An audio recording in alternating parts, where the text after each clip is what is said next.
Films in Focus with David Sterritt is underwritten by The Movie House, your destination for first-run Hollywood and independent movies, and a digital portal to the Met Opera, National Theatre Live, and special events worldwide in Millerton, New York, and on the web, themoviehouse.net. David Sterritt is the editor-in-chief of the Quarterly Review of Film and Video, contributing writer at Cineast, film professor at the Maryland Institute College of Art, Robin Hood Radio's very own critic. The list goes on. He joins us weekly. The films are The Year of the Everlasting Storm, Dogs, and No Man of God. These were all specifically selected to have a theme, I am certain. Not really. Hi, David. How are you? Doing okay, Jill. How you doing this week? For the word games, I'm great. Well, that's good. And actually our theme this week is that we have no theme. These movies are all very different from one another. However, our first movie, The Year of the Everlasting Storm, is not really a movie. It is really a cluster of 7 short films. It's a little sort of anthology movie. And these 7 short films have a common theme. Even though the movies are very, very, very different from one another, they have a theme, and that is that The Year of the Everlasting Storm, the title of the overall package, does refer to the storm of the coronavirus pandemic, which, of course, we are all still in the middle of.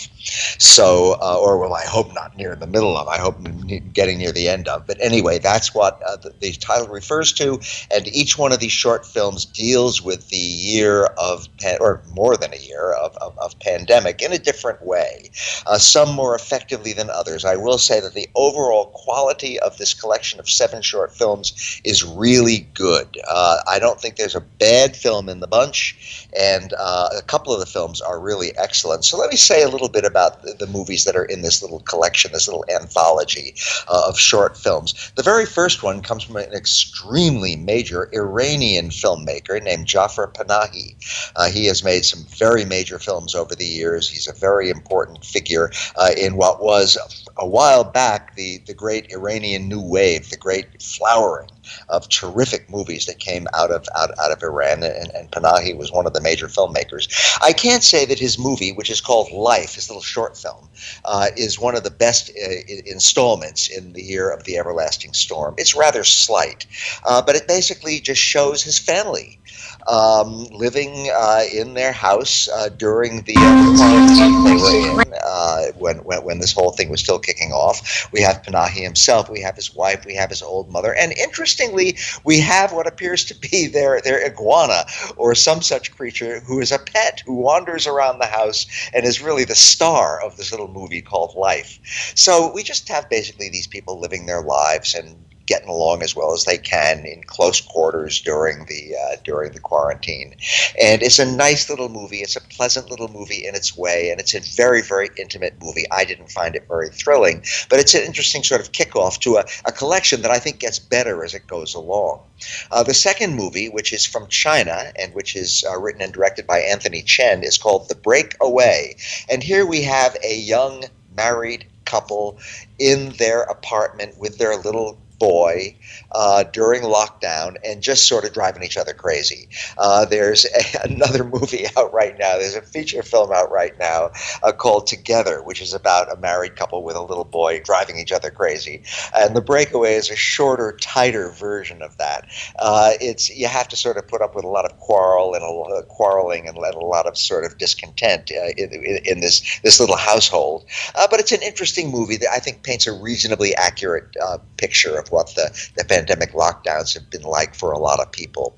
The third movie is directed by an American named Malik Vithal, and it's called Little Measures, and it's basically a very brief documentary about a guy who does not have custody of his 3 children who are each in foster homes, 3 different foster homes, and he's trying to regain custody, and it's basically him talking about the problems he's having with this, and you get glimpses of the kids along the way. And it's an interesting movie about somebody who is facing an unusual challenge, which is made all the more complicated by happening during COVID. I didn't find it a very compelling movie, but it certainly lends variety to this collection. So does the next movie, which is called Sin Titulo, which is from Chile, made by Dominga Sotomayor, and it is about a woman and her grown-up daughter who are trying to break the quarantine because there's another daughter who we only very briefly see in the film, who has just had a baby, and they would really like to see the other daughter's baby,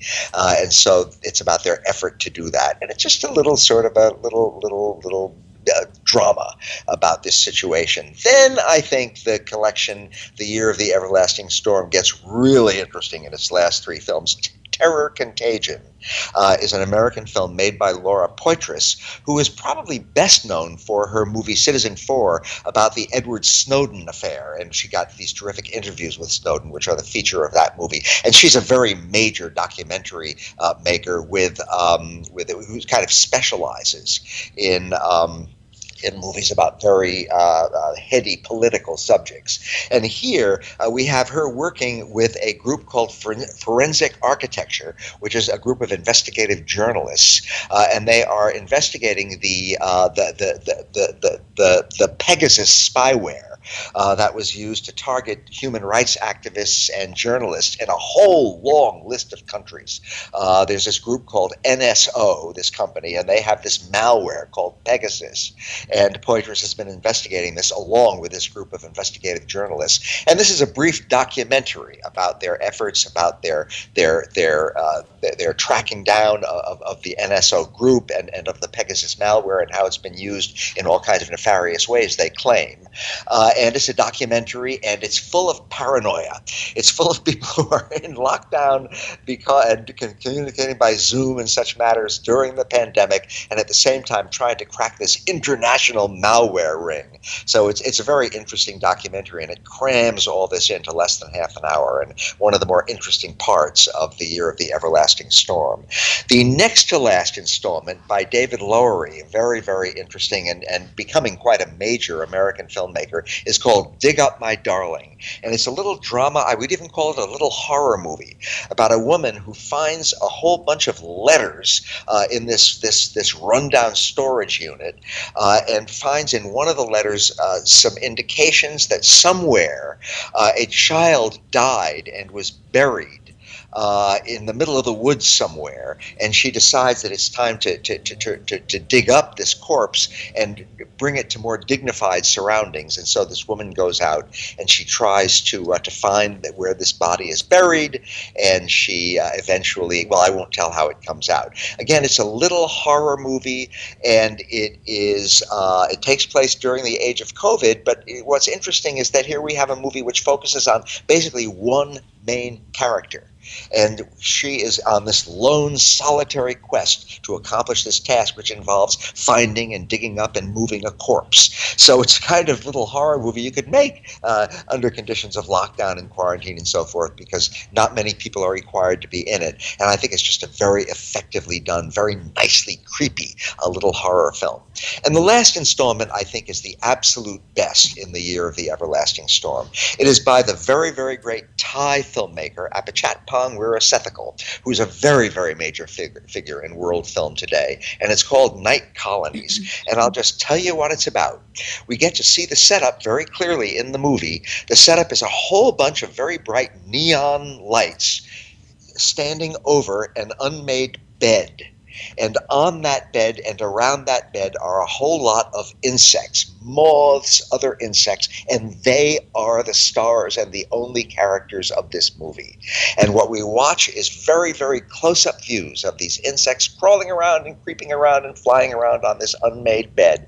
And I just found it absolutely fascinating. It's not a very long film, so you don't have to look at this for too terribly long, but I just found it terrific. It's a real visual experience, unlike any other movie. I've certainly seen movies about animals and even movies about insects before, but here we have a rare case of a movie that really focuses on the insects and brightly lit by these neon lights, and it's just fascinating. So whether or not you're interested in entomology, it's really a movie that's worth looking at. So as you can tell from what I've said, The Year of the Quiet Storm, Jill, is a very varied collection of movies. They're really different from one another, even though they have this common theme of all being made during the pandemic. And I just really recommend it. It's a fascinating package, and it just has all kinds of interesting stuff going on it of very different kinds. So, again, in our day here, without a particular theme, let us move to a movie called Dogs. You and I are both dog people, Jill, so I will start right out by revealing that there is only one dog in this movie, despite the plural title. And things don't turn out very well for the dog in the end. But the dog is not a major character in the film. He's sort of a supporting character.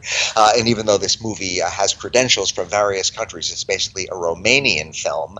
There has been in recent years a real Romanian new wave. Every once in a while, some country just starts turning out magnificent movies one after another. I mentioned before the Iranian new wave, which is, it's sort of over now, but there are still great movies coming out of Iran. And years ago, there was the French new wave and the British new wave and the German new wave and so forth. Well, right now there is going on this Romanian new wave, and terrific movies are coming out of Romania. And I can't say that Dogs, the original title being Kaini, is one of the greatest of them, but it's an interesting movie, and it's very typical of the kind of current Romanian New Wave filmmaking in that it's very sparse, very spare, moves along very slowly, but it sort of sucks you in and holds you. And it's a very, very interesting story in its own way, even though, again, it unfolds very slowly.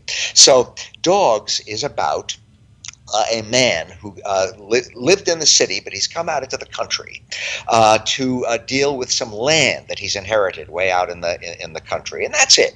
He's just going to sell this land. He's got a guy who's going to help him sell the land, a business person out there in the countryside of Romania, and that's it. He's just going to sell this land and then go back to the city. So that's all just fine. However, in the very beginning of the movie, we see something which suggests that there are perhaps ominous things ahead.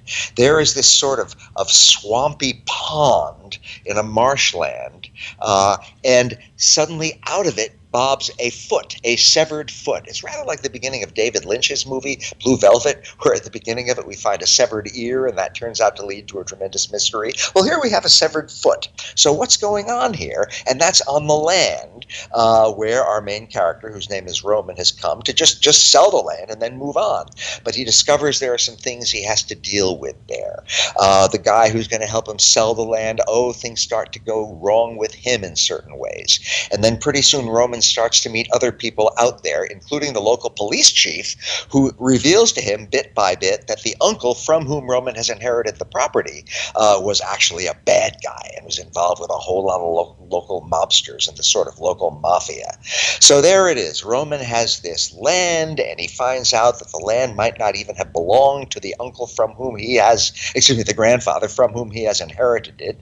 And there appears to be really bad stuff afoot because of that severed foot.